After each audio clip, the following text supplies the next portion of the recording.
Donies ešte jeden vandlík, alebo vedro, do ktorého si budeme meru robiť. Hneď donesiem, hneď. No, tá, kde sa len podieť mohol, pari sa do pekla prepadol. Istotne ho starý zobral, ale keď mu načím ľahtuje. No, páči. Jaj, všetci sa istí. Ani u nás, ani vedra, ani vandíke, nikde ani na meste. Všetké mi rozťahá po čupu. Tému načím na vodu, ten na šúrke, do toho repu pogňavil. Ale kúpiť? Ani jedom. Ako keby všetci chlapi otravného hadavovačku mali a dináre z neho vybrať nemohli. Ja neviem, či sa starší ty je väčší s nima kríž. A nedaj Bože povieda, že ti voľa čo do domu načím. A nemôžeš obrobiť ani pekne, ani gadne. Ja som do prenej chyži chcela za sviatke nové firangy kúpiť. Lenže, ak mu poviem, že sa tieto ešte dobrie, ale staromodne, tak bude vrešťať, že mi presadne aj kraču s novým rokom do vena. Tak som týždeň vymýšľala, ako by som ho presvedčila, že sa mi naozaj prepotrebnie. Mala si ich s čajom frkať, aby ostali na nich fľake a potom by si mu povedal, že ti pri prikryvaní líšku chytili. A potom, had muž môj, priznávam, že som chybila, ale hada sme my najhorší, že na novie nemáme. Ej, nepoznáš ty môjho sama. Hneď by mi povedal, aby som ich naopak zakočila fľakami nadol, že sa tak v rezulici než vidieť nebude. Tak čo si mi hútala? Že udriem potom, ti býva chlap najcitlivejší. Mora, ako si ty tú z chlapsku s firangami poviazala? Koto, no čo ty triafaš? Koľko máš rokov, že sa nehambíš? Ja som myslela na dobrú meno našej dievky Marky, lebo tu si vo mne dá za nič na svete. Tak sme sa dohovorili, že keď otec bude mať dobrú náladu, tak ho ocigáni ona. No, Mara, a ako ste pochodili? Ale na kto ostane medzi nami? No.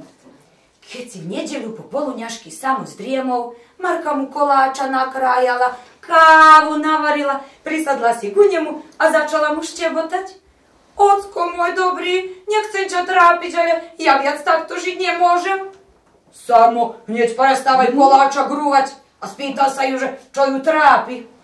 A Marka mu vraví, čo ako nám ťažko bolo, myslíme do prinej chyži poriadne hustie, čo najhustejšie firange kúpiť, lebo keď sa prezliekam, sused oproti sa zalepí na sklo, vytriašte oči, dobre, že ma nezgltne. No a čo von? Tresol pesťovostou a skríkov, stará! Dobehla som celá naradovaná, už som v hlave prevetovala aj koľko metrov mi bude na čím a jaké drapérie si napasujem, keď starý s vrieskou. Od dneska sa v prenej chyži budeš prezliekať ty, Mara, a novie firange nak si kúpi sused. Tak nič nových firangov. A ništ, ale nak to ostane medzi nami. Ve vám vravím, že chlapi pri butelári otravného hada chovajú, ale takýho skúpania, ako čo je môj švagor, ja som nikda nesretla. Bo mne že na dome špára, ale aj tie moje sestre nič nedopraje. Nič.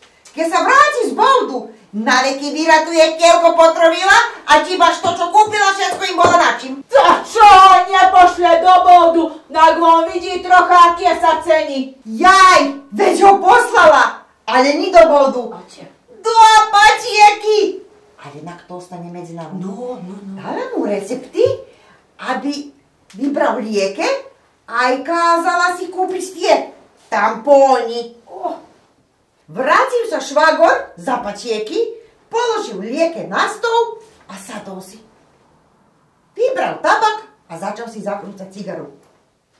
Sestra hľadí, no tampóny nikde nevidí.